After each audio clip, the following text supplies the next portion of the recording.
너는 구제할 때에 오른손이 하는 것을 왼손이 모르게 하여 내 구제함을 은밀하게 하라. 은밀한 중에 보시는 너희 아버지께서 갚으시리라. 또 너희는 기도할 때에 외식하는 자와 같이 하지 말라. 그들은 사람에게 보이려고 회당과 큰 거리 어귀에 서서 기도하기를 좋아하느니라. 내가 진실로 너희에게 이르노니 그들은 자기 상을 이미 받았느니라. 너는 기도할 때에 내 골방에 들어가 문을 닫고 은밀한 중에 계신 내 아버지께 기도하라. 은밀한 중에 보시는 내 아버지께서 갚으시리라. 아멘. 오늘 엘리야 예배에 주어진 말씀은 신약성경 마태복음 6장 3절서부터 6절까지의 말씀인데, 이 말씀은 아버지 하나님께서 아버지라고 부르는 자기 자녀들을 갚아주시겠다는 것입니다. 그래서 하나님을 아버지라고 부르는 자녀들에게 한이 맺힌 것은 풀어주고, 억울한 누명을 쓴 것은 벗겨주고, 선행을 갚아주고, 그리고 하나님 앞에 애절하게 기도하는 건 응답하고, 슬퍼 우는 것은 눈물 씻어주고, 하나님 앞에 감사드리는 것은 축복하고, 몸바쳐 충성하는 사람에게는 하나님께서 건강 주시겠다. 한마디로 하나님은 자기 자녀들에게 갚아주시겠다. 이렇게 말씀한 내용이 오늘 본문의 말씀의 줄거리가 됩니다. 그래서 한마디로 하나님은 살아계시다. 하나님은 살아계시다. 그분은 자기 자녀들에게 갚아주신다. 할렐루야. 그런 말씀이 오늘 본문의 말씀의 줄거리가 됩니다. 늦게 오신 분들은 오늘 신약성경 마태복음 6장 3절부터 6절까지 아버지께서 갚으시겠다고 하는 내용입니다. 그래서 우리는 이 본문에서 세 가지 확실하게 받아들일 메시지의 핵심이 있습니다. 첫째는 하나님은 살아계시다. 두 번째는 그분에게 아버지라고 부르는 자녀들을 하나님이 갚아주신다. 할렐루야. 그래서 첫째, 하나님은 죽을 하나님이 아니고 살아계시다. 두 번째는 그분에게 아버지라고 부르는 자녀들에게는 이 하나님께서 문제가 있는 것마다 하나님은 풀어주고 갚아주신다. 할렐루야. 그래서 한이 맺힌 것은 풀으시고, 억울한 것은 베끼시고, 그리고 선행한 것은 갚아준다. 그게 바로 오늘 메시지의 핵심이 됩니다. 그러면 성경에서, 이 성경 66권에서 기록된 내용의 핵심들은 바로 이 세 가지입니다. 하나님은 살아계시다. 두 번째는 하나님을 아버지라고 부르는 하나님의 자녀들은 하나님이 세심하게 적은 신음소리도 들으시고 갚아주신다. 그래서 그 하나님은 살아계신 분이시다. 할렐루야. 첫째는 하나님은 한 맺힌 한을 풀으십니다. 우리가 한나라고 하는 여인의 사건을 사무엘 1장에서, 사무엘상 1장에서 우리는 발견하게 됩니다. 한나라고 하는 여인은 엘가나라고 하는 남편이 두 아내를 거느리고 있습니다. 한나라고 하는 본처와 브릿나라고 하는 후처입니다. 그런데 이 후처에게는 번번이 남편이 그저 들렸다 지나기만 해도 아이를 낳습니다. 근데 한나라고 하는 여인은 그 남편 엘가나가 특별히 애정을 가지고 사랑하는데도 자식이 없습니다. 그래서 이 브린나의 자녀들이 자라면서 브린나와 더불러서 한나에게 가슴 아픈 상처를 더 찔러서 심한 멍을 들게 만들고 한 맺히도록 만들어 줍니다. 한 맺힌 한나라고 하는 여인은 성전에 가서 눈물 흘려가며 애절하게 기도하다가 그 당시에 제사장 엘리에게 더 엎친 데 덮친 격으로 독주를 마셨다고 호통치는 바람에 상처에 멍들은 게 터졌습니다. 이렇게 하는데도 하나님을 바라보고 하나님의 위로를 기다리는 한나에게 그날 밤 엘가나와 잠자리를 하고 그 한나가 바라던 브린나의 여러 아들보다 나은 사무엘을 얻어서 그는 자기 어머니의 한만 풀어준 게 아니라 나라의 한까지도 풀어서 사무엘의 한 맺힌 것을 이 브린나 여인 눈앞에서 자기 수많은 아들보다 1000만 배나 뛰어난 한나의 아들 사무엘을 눈으로 보여주고 그를 통해서 나라를 건지는 엄청난 역사를 브린나는 보면서 이제는 땅으로 숨어 들어갈 정도로 입을 다물고 할 말이 없어지는 여인이 되었습니다. 한마디로 하나님은 자기를 아버지라고 부르는 하나님의 자녀들이 한 맺힌 일은 반드시 찾아가서 풀어주시는 것입니다.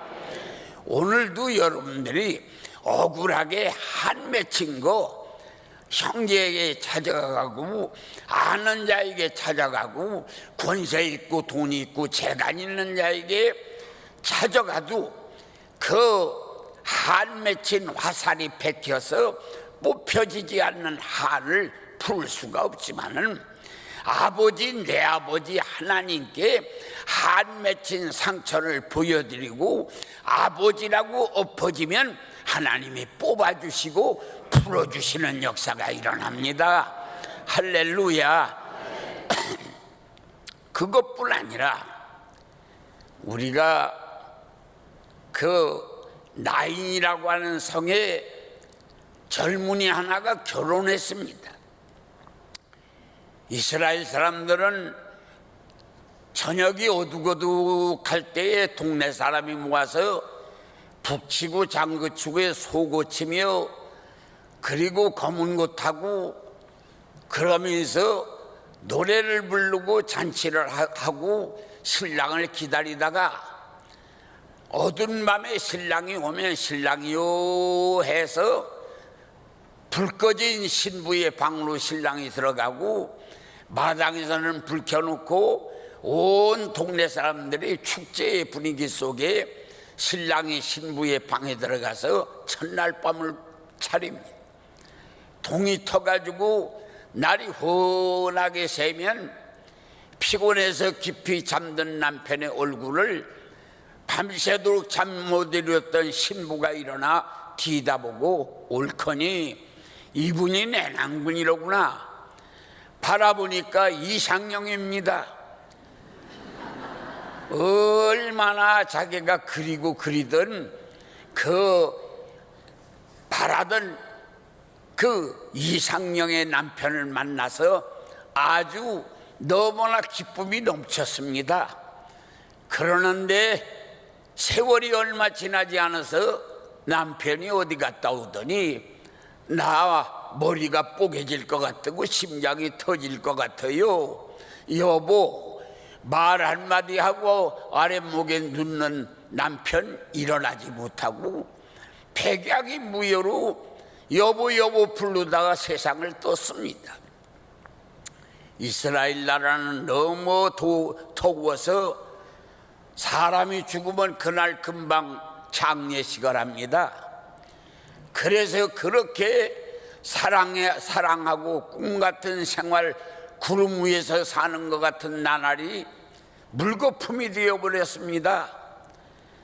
밥만 먹으면 무덤에 찾아가서 여보 여보를 부르고 해질 무렵에 들어옵니다. 몇 달이 지나자 남편 죽은 다음에 유복자로 이 여인의 배가 설설 나오기를 시작합니다. 시집과 친정 가족들이 내 남편이 내 속에 그의 생명을 남겨뒀구나, 너 무덤 찾아가는 거 멈추고 생명 소중히 여겨서 값진 아이 낳도록 하라. 그래가지고 10달이 지난 다음에 아이를 낳으니까 죽은 남편하고 똑같은 샘플입니다. 그래서 남편에게 쏟는 사랑, 자식에게 쏟는 사랑 다 쏟아서 정성을 들여 길러 19, 20살 다 먹어가니 동네 사람들 칭찬이 자자합니다. 남편 덕보지 못했지만 자식 하나 오르지게 낳았다. 저놈은 무언가 할 놈이다. 사람마다 사위 삼겠다고 열을 씁니다. 그러는데 아직 결혼도 시키지 못했는데 어디 갔다 오더니 어머니 내 머리가 뽀개질 것 같고 심장이 터질 것 같다. 하늘이 무너지는 것 같은 남편이 하던 소리를 자식이 합니다. 며칠 못 가 어머니 부르던 놈 죽어버렸습니다. 그날 행여가 나갑니다. 행여밧줄로 온 몸을 묶고 이놈아, 네 아버지 죽은 거 복통한대 안 돼야 너는 안 된다, 너는 안 된다. 동네 사람들 만류하고 죽은 건 죽은 거라고, 그렇게 한다고 살아나는 게 아니지 않냐고, 이렇게 하면 어떡할 거냐고 그러고 만류하지만은 행여밧줄로 온 몸을 묶고 행여 못 나간다고 마당에 이제는 버티고 앉았습니다. 시간이 가자 행여는 출발하기를 시작하고 자갈밭을 질질 끌려나가며 하늘이 찢어지는 것 같은 소리를 지릅니다. 네 아버지 죽은 것만 해도 복통한데 너는 안 된다고. 나인 성문어구까지 나갔는데 그때 예수님이 거기서 지나가다가 내 아버지 죽은 것만 해도 복통한데 너는 안 돼 소리를 지르는 그 소리를 물그림이 바라보고 있던 예수님이 한 걸음 두 걸음 행여 앞으로 다가오더니 노랑개비 손에 들은 종을 딱 잡아서 아래다 내려놓고 바쁘지만 조금만 쉬었다 가시오. 그러고 행여 뚜껑을 잡아당기고 관뚜껑을 들어올리며 젊은이야 일어나라 소리를 지르자 벌떡 일어나더니 삼배응급이 쏟아져 내려가면서 자기 어머니의 품에 안겨 엄마 하고 울기를 시작합니다.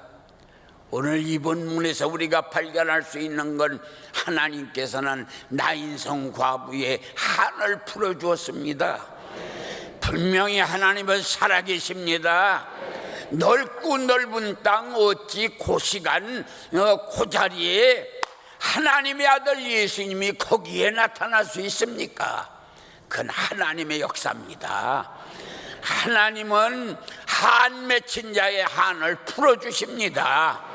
오늘 여러분들이 진실하게 하나님을 아버지라고 부르고 하나님이 명한 일을 해보려고 몸부림치면 하나님은 여러분들의 화살같이 맺힌 한을 뽑아주시는 역사가 일어납니다. 두 번째는 억울함을 풀어주십니다. 억울한 누명을 풀어주십니다. 바벨론 느부갓네살 왕이 있는 바벨론 나라에 다리오라고 하는 왕이 있었습니다. 국무총리가 세 사람이었습니다. 거기에 다니엘이라고 하는 이는 포로로 끌려가서 국무총리가 되었습니다. 다리오 왕은 세 총리를 놓고 대화하다가 번번이 기도 많이 하여 역특한 다니엘이 말하면 맞소, 경이 말한 게 맞아, 이대로 해야 돼. 총무 두 사람이 번번이 자기네는 밀리고 그 포로로 끌려온 놈이 국무총리가 된 것만 해도 과분한데 임금님이 그놈 말만 들으니까 이거 안 되겠다 싶어서 모함을 해가지고 임금에게 40일 동안 어명을 내려서 다른 신에게 기도하지 못하게 하라. 그래가지고 어리석은 왕이 대신들 총무 두 사람의 말을 듣고 어명을 내려서 온 백성들에게 다른 신에게 이름을 부르어서 기도하지 마라. 기도하는 자는 사자굴에 넣겠다. 그래가지고 다니엘이 그 올무에 걸려서 사자굴에 들어간 것입니다. 지금은 다니엘을 죽여도 좋다는 사형 집행의 징소리가 납니다. 광광 노예들이 새밧줄을 잡아당기니까 녹시는 문이 올라갑니다. 저자 오른발이 묶여있는 줄이 길게 매여있는 사자가 왔다 갔다 하더니 다니엘을 바라보고 앞발을 들고 넌 내 팔이라고 소리를 지릅니다. 다니엘은 무릎을 꿇고 나 죽는 거 서럽지 않지만 하나님 영광만은 가리우지 말라고 기도하고 있으니까 달려온 사자가 다니엘의 무릎 앞에 무릎을 꿇고 그렇게 해서 다니엘하고 밤을 새워 철야 기도를 합니다. 그러니까 다리오 왕이 세복역에 와서 그 사자굴 뚜껑을 열고 내려다봅니다. 다니엘이 손들고 기도하고 사자가 무릎 꿇고 다니엘 앞에 무릎을 꿇고 앉아 있습니다. 그 광경을 봤던 다리오 왕이 끈을 내려서 다니엘을 긁어 올리고 다니엘을 모함한 두 총리의 가족과 총리를 잡아서 사자굴에다 집어넣으니까 뼈도 안 남기고 다 사자가 뜯어먹었다고 성경은 말하고 있습니다. 분명한 건 뭐냐면 하나님을 아버지라고 부르는 자는 억울하게 누명 쓴 거 하나님이 찾아와서 풀어주시는 역사가 일어납니다. 살다 보면 누명도 쓰지요. 그래도 염려할 거 없습니다. 하나님의 자녀는 하나님이 찾아와서 누명을 풀어주시는 역사가 일어납니다. 반모섬의 요한이가 가는 곳마다 교회가 부흥이 됩니다. 나이가 90이 넘은 요한이 기력이 없어서 장로님들이 부축하여 강단에다 올리면 손을 흔들면서 너희는 서로 사랑하라. 그 말 한마디 하고 내려가도 교회가 부흥이 됩니다. 자동적으로 예수 죽고 나면 교회가 없어질 걸로 알았는데 요한이 다니면서 교회를 부흥시킨다는 말을 듣고 요한이를 잡아다가 반모섬에 유배를 보냈습니다. 무인도 반모섬에다가 늙은 요한이를 갖다가 내동댕이 쳤습니다. 먹을 게 하나도 없는 거센 바람만 부는 무인도 반모섬입니다.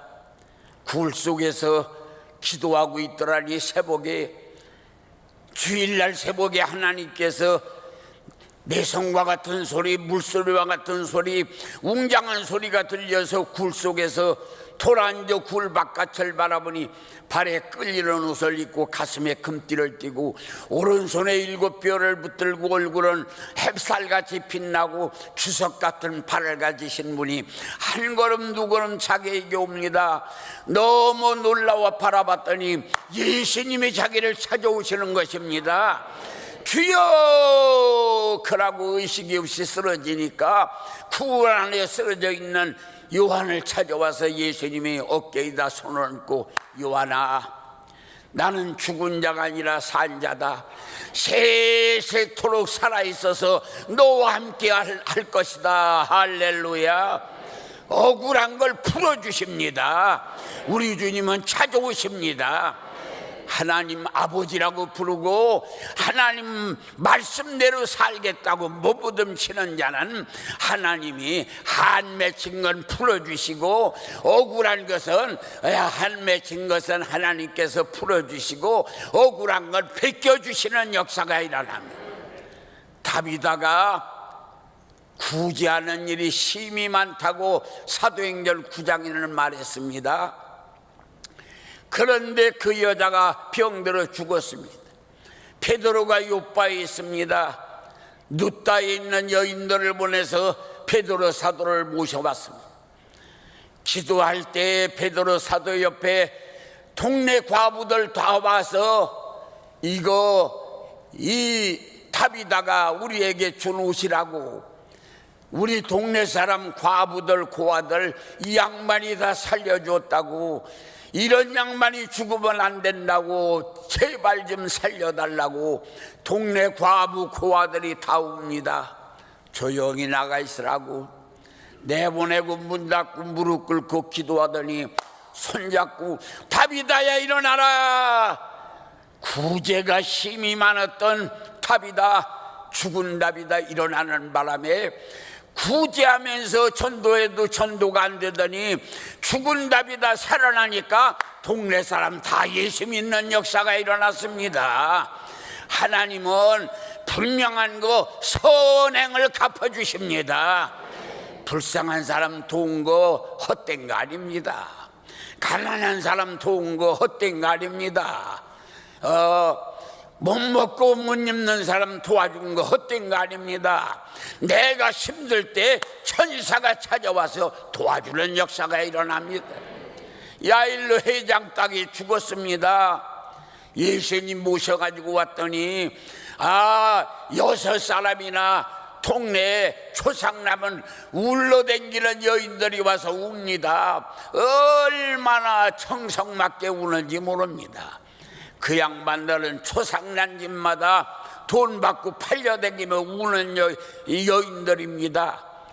들어가면서 왜 이렇게 시끄러우냐, 조용히 해라.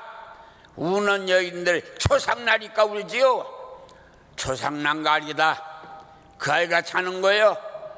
아이고 죽은 거 모르고 자는 거 모를까 봐요. 들어갔더니 동네 아낙네들이 이 여자가 이 해당장이 이런 옷 우리에게 해줬다고, 이 해당장 딸 하나밖에 없다고, 이 해당장의 딸이 죽으면 안 된다고, 배고플 때 이 양반이 먹여주고 헐벗을 때 입혀줬다고, 딸 하나밖에 없는데 이 딸은 살아야 한다고, 알았다고 나가라고 예수님 다 내보내고 그 어린아이 위해서 기도하고 살려줬습니다. 12살 배고플 테니 먹여줘라. 할렐루야.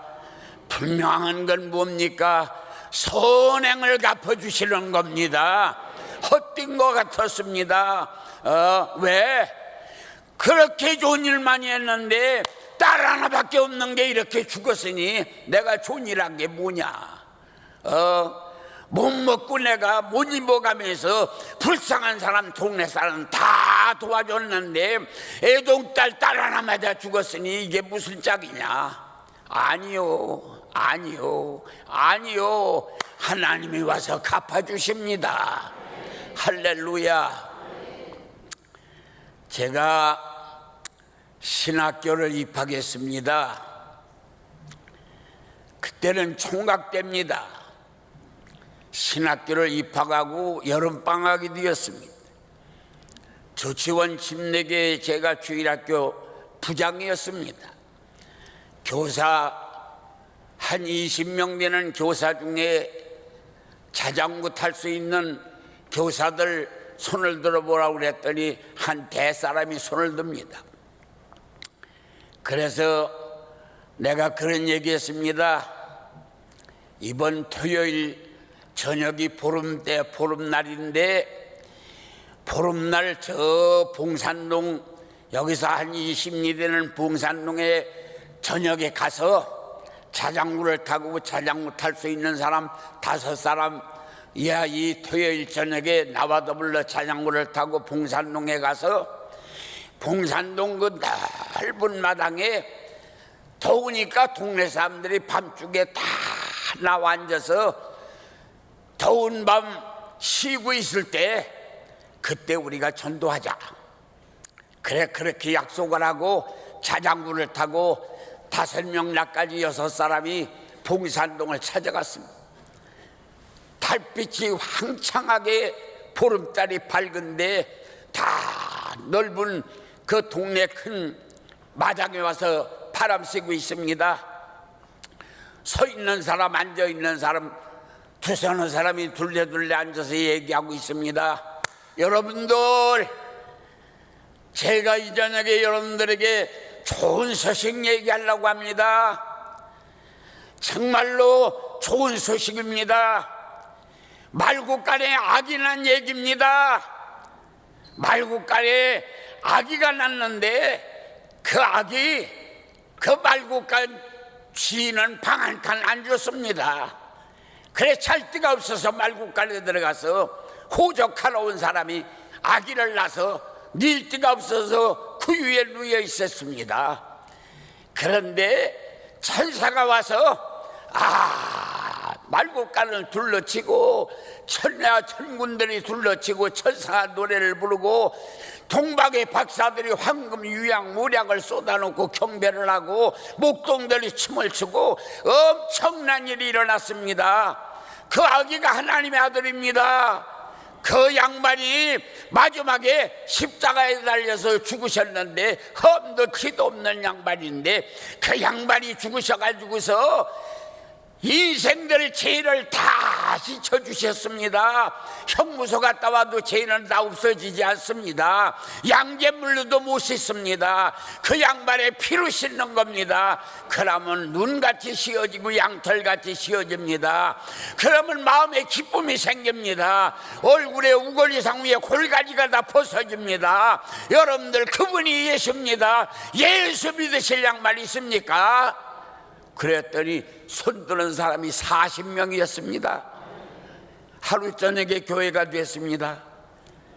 그래서 동장님이라고 하는 양반이 거기 와서 앉아서 물그레비 듣고 있습니다. 내가 여기다가 예배당을 하나 지었으면 좋겠는데 우리가 돈도 없으니까 누가 공짜로 땅을 줄 사람이 없을까요? 그 옆에 어떤 이한테 물어봤더니 저 동장이 이 동네 땅이 제일 많다고 저 양반한테 찾아가 보라고. 그래 앉아서 돌바 위에 앉아있는 그 양반 아래 가서 땅에 마당에서 땅에 엎드려서 절을 했습니다. 오관석이라고 하는 신학교 다니는 학생입니다. 여기 교회를 하나 세워가지고 젊은이들에게 좋은 것을 가르쳐주면 동네가 아주 아름다워지는 일이 일어날 텐데 예배당을 낼 땅이 없습니다. 땅을 좀 조금 어디 예전데라도 땅을 좀 주시면 흙벽돌을 박아가지고 예배당을 질 텐데 그거 좀 허락하면 안 되겠습니까? 그러냐고. 저기 보이죠? 저 개천 건너가면 밤나무 밑에 산 밑에 자갈밭 하나 있는데 그거 못 쓰는 땅이에요. 거기다가 예배당 지어서 동네 사람들 예수 믿게 하라고. 아이고 감사하다고. 그 예수 믿겠다고 하는 사람을 다 모아놨습니다. 청년들 교사들이 간 사람들이 이름을 다 썼습니다. 그 사람들 모아놓고 기도해주고 이제 내일 주일날 예배 드리고 나면 모레 월요일부터 흙벽돌 예배당을 질 거라고. 그래가지고서 이 편목을 가지고 네모 반듯하게 만들어가지고 산 흙을 황턱을 파서 물로 이겨가지고 그 네모 반듯한 편목에다 집어넣고 때려서 그래서 거꾸로 쏟아서 쭉 놨다가 말려가지고 그걸 황턱을 넣어가지고서 물 묻은 황턱을 넣어가지고 이렇게 차곡차곡 싸서 벽돌을 지키기 위해서 허리만큼 둘러가며 쌌습니다. 하루 저녁 자고 일어나니까 싹 무너졌습니다. 낙담하고 동네 청년들이 어떻게 저렇게 다 무너졌을까? 정성껏 쌌는데 그래서 다시 쌌습니다. 두 번째 무너졌습니다. 하나도 안 옵니다. 아무도. 나무꾼들이 지나가며 어이구 하나님 웃구면 자기 집도 못 지켜서 다 무너졌는데 무슨 하나님이 있어? 그러고 지나가면 사람 하나도 없습니다. 나 혼자 서가지고 무너진 벽들을 바라보고 울고 있습니다. 저 논배 위에 초등학교 한 3학년 된 아이가 자기 동생 하나하고 둘이 옵니다. 오더니 내가 울고 있는 걸 바라보더니 거기 언덕바지 올라와가지고서는 서가지고 그 꼬마가 눈물을 주르르 흘리고 우는데 그 우는 게 얼마나 위로가 되는지. 그러더니 그 꼬마가 뭐라고 그러냐면 전도사님 한 번 더 지면 안 무너질 거예요. 지가 무슨 예언자라고. 한 번 더 지면 안 무너질 거예요. 달려가서 그놈을 안고 울었습니다. 그래 한 번 더 짓게, 한 번 더 짓게. 그러고 동네 청년에게 야 이가 한 번 더 지면 안 무너진다고 한다. 한 번 더 져보자. 그래가지고 한 번 더 져가지고 세운 게 봉산동 침례교회입니다. 수년이 지나갔습니다. 그래서 내가 부흥강사가 돼서 제천에 갔습니다. 연합집회를 합니다. 그때는 호텔이 없어서 여관집에서 점심 먹고 그 연합회 회장님하고 옆에 방에 있고 나는 요 방에 있고 점심을 먹고 말 위에 앉아서 바깥에 꽃밭을 바라보고 얘기를 하고 있습니다.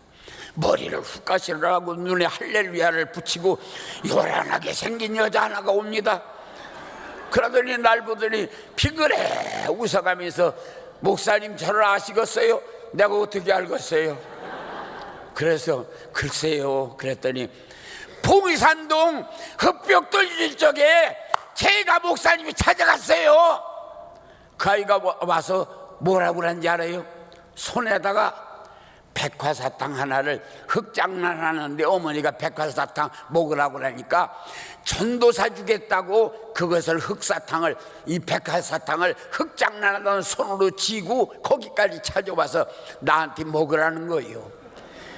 보니까 새카만 흑사탕이 됐어. 전도사 생각하는 그 고마운 마음 똥이라도 먹지요. 똥이라도 먹지요. 그래 고맙다. 그래 그걸 받아 먹었습니다. 그래서 내가 그때 거기 찾아왔지요. 그러길래 내가 그때 백화사탕 가졌지. 그건 잃어버렸더라고요. 옆에 앉아있는 목사님이 제 집사 목사님이 아시는 거니요. 저희 교회 400명 교인 중에 목사가 어려울 때마다 제일 찾아와서 위로하고 명절 때마다 뭘 가지고 찾아와서 목사님 힘내세요 힘내세요 그러고 사모님 붙들고 위로해주는 여자가 저 채집사라는 거예요. 목사님 우리 집에 오늘 저녁에 식사하겠다고 본교회 목사님하고 갔습니다. 신랑이 얼마나 멋있는지 그냥 키가 크고 인물이 잘생기고 집도 얼마나 좋은 집에 사업이 그 400명 교인 중에 11조를 제일 많이 한다는 거예요. 하나님은 갚아주시는 겁니다. 하나님은 살아계십니다. 하나님은 눈물도 씻겨주십니다. 하나님은 살아계신 거예요. 하나님과의 관계 바로 맺고 하나님의 자녀를 바로 하면 삽니다. 삽니다. 사는 거라고요. 예수여 3번 5분 동안만 부르고 통성으로 기도할 때